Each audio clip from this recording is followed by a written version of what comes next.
क्या आप सुकून से सो सकते हैं? क्या आपके घर में खाना है? क्या आपके बच्चे स्कूल जाते हैं? तो सने करोड़ों इंसान हैं जिन्हें ये ख्वाब में भी नसीब नहीं। नंबर 5 है सूडान। एक माँ अपने बच्चे को सीने से लगाए भाग रही है। पीछे से गोलियां चल रही हैं। आगे रास्ता नहीं।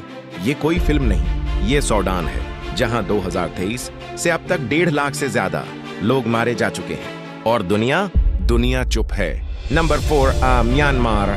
तसव्वुर करें, रात को आप सो रहे हैं और अचानक आपके घर पर बम गिरता है। ये दुश्मन नहीं, ये आपकी अपनी फौज है। म्यांमार में फौज ने अपने ही लोगों को जहन्नम बना दिया है और कोई बचाने वाला नहीं। Number 3 Somalia. एक बच्चा जिसकी हड्डियां गनी जा सकती हैं, जिसकी आंखें मांग रही हैं बस एक नवाला, उसकी मां के पास देने को कुछ नहीं, सिर्फ आंसू हैं। ये है सोमालिया, जहां भूख भी मारती है और गोली भी। नंबर 2 अफगानिस्तान। 8 साल की एक बच्ची किताब उठाए स्कूल जाना चाहती है, दरवाजा बंद है। क्यों? क्योंकि वो लड़की है। अफगानिस्तान में आज पढ़ना जुर्म है, अवरत होना गुनाह है और जिंदा रहना वो भी मुश्किल है। Number 1 Yemen. रखें, एक लम्हे के लिए रखें।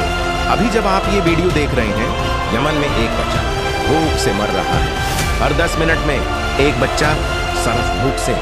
10 साल की जंग ने यमन को कब्रिस्तान बना दिया। 2 करोड़ लोग फाकों पर जिंदा हैं और हम खाना जाया करते हैं।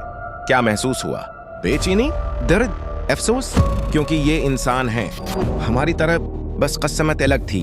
उनके लिए एक दुआ करें और ये वीडियो शेयर करें ताकि दुनिया को पता चले कि कहीं इंसानियत अभी भी रो रही है।